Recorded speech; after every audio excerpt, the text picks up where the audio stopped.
Why does your brain look for problems? When everything is fine? Your brain may be the only thing in your house that can look around a quiet room, find no danger, and still whisper, "Something is wrong." You can be lying in a soft bed, under a warm blanket, with food in the kitchen, locks on the door, no predator outside the window, no tribe abandoning you, no storm coming, and somehow your mind starts searching. Did I forget something? Did I say something weird? What if tomorrow goes badly? What if this calm is just the part before the problem? It feels ridiculous, almost funny. A modern human, safe inside a room, being hunted by a thought. But here's the strange part. This may not be a flaw, at least not originally. To understand why your brain looks for problems when everything is fine, you have to imagine a much older version of fine, not a clean apartment, not a quiet weekend, not a phone on silent. Imagine a small group of early humans sitting near a fire as the light fades. The air is cold. The trees are dark. Somewhere beyond the circle of orange light, something moves, but nobody knows what it is. Maybe it is wind. Maybe it is a branch. Maybe it is an animal with eyes low to the ground. In that world, the person who said, "Everything is probably fine," did not always get a second chance. The weird thing is, survival often rewarded the nervous brain, not the calmest brain, not the happiest brain, not the brain that assumed the best. The brain that survived was often the one that noticed the tiny crack in the silence, the missing footprint, the strange smell near the cave, the sudden quiet of birds, the face in the group that looked slightly angry, the child who coughed one time too many, the berry that looked almost like the safe berry, but not quite. If you enjoy discovering the ancient reasons behind the strange things modern humans still do, this is the kind of story Ancestral Brain is built for. Because sometimes the most modern feeling in your body is actually very, very old. For most of human history, safety was temporary. It was not a permanent condition. It was a small bubble that had to be protected again and again. You could eat today and starve later. You could sleep tonight and wake up to danger. You could belong to the group in the morning and be pushed out by evening. You could feel healthy, then lose someone to infection from a tiny wound. The ancient world did not need to be evil. It only needed to be uncertain. And uncertainty is exactly where the brain learned to search. That sounds simple until you remember one thing. Your brain was not designed to make you feel peaceful. It was shaped to keep you alive long enough to notice the next threat. Peace was nice, but attention was useful. A mind that scanned for problems could prepare before the problem became visible. If a storm was coming, it gathered shelter. If food was running low, it pushed the group to move. If someone in the tribe seemed upset, it tried to repair the bond before rejection became dangerous. If the dark felt too quiet, it stayed alert just a little longer. And this is where the ancient brain starts showing up in modern life. Today, the dark forest may be your inbox. The angry tribe member may be a text message with no emoji. The missing footprint may be a strange tone in someone's voice. The coming storm may be a meeting tomorrow morning. Your brain takes small signals and asks an old question. Is this the beginning of danger? Researchers often describe a pattern called negativity bias. Humans tend to notice, remember, and react to negative information more strongly than positive information. That may sound pessimistic, but in a dangerous environment, it makes sense. Missing a good thing might cost you a pleasant moment. Missing a bad thing might cost you your life. If there was a fruit tree nearby and you failed to notice it, you were hungry. If there was a predator nearby and you failed to notice it, you were dinner. Evolution did not treat those mistakes equally.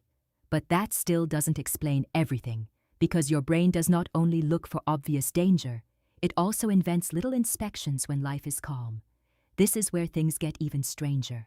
Calm itself can feel suspicious to a brain built in instability. If nothing is happening, the old system may not think, "Wonderful, we are safe." It may think, "Why is it quiet?" In nature, sudden silence can be information. Birds stop calling, insects go still, the group becomes tense. A peaceful moment might be peace, or it might be the pause before something appears. So when modern life gets quiet, your brain may start throwing pebbles into the silence just to see what moves. It replays conversations.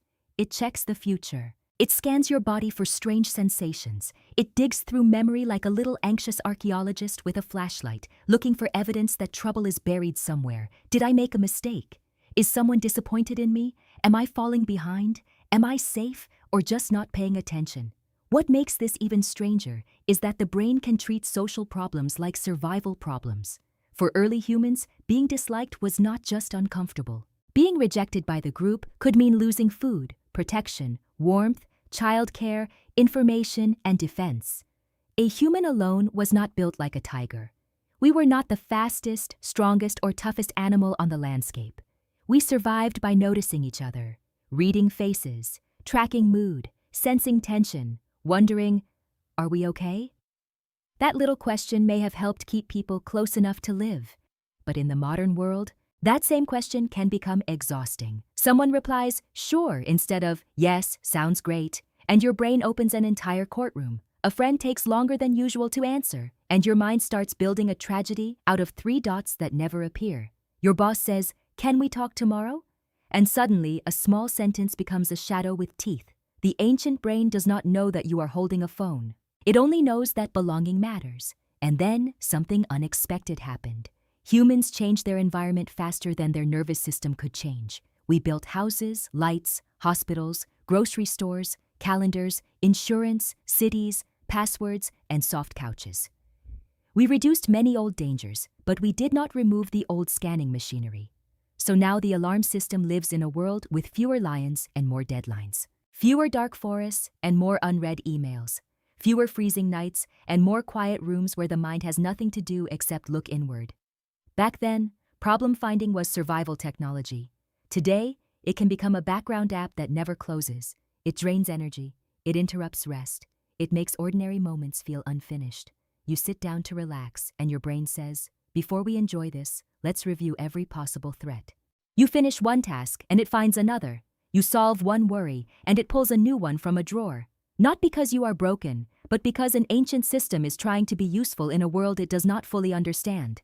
But the cost of this adaptation was not obvious at first. A brain that constantly searches for problems can forget how to recognize safety. It can become so good at detecting danger that peace starts to feel like negligence. Rest feels irresponsible. Happiness feels fragile.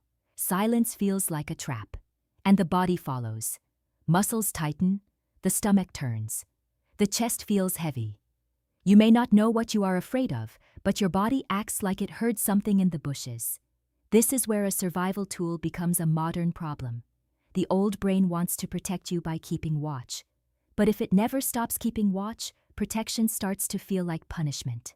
The same system that once helped a human notice smoke, sickness, hunger, conflict, and predators can now make a person lie awake at night because tomorrow might contain an awkward conversation.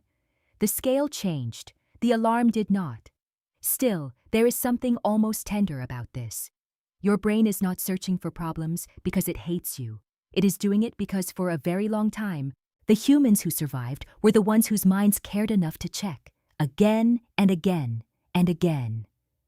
Under every anxious thought, there may be an old guard standing at the edge of the firelight, staring into the dark, trying to make sure the group lives until morning. So the next time everything is fine, and your mind still starts looking for the hidden problem, picture that little ancient guard, nervous, dramatic, overworked, holding a tiny spear in the middle of your bedroom. It may not understand your world, but it is trying to protect you with rules written in a much older place. Sometimes peace feels strange because your brain comes from a world where peace had to be watched.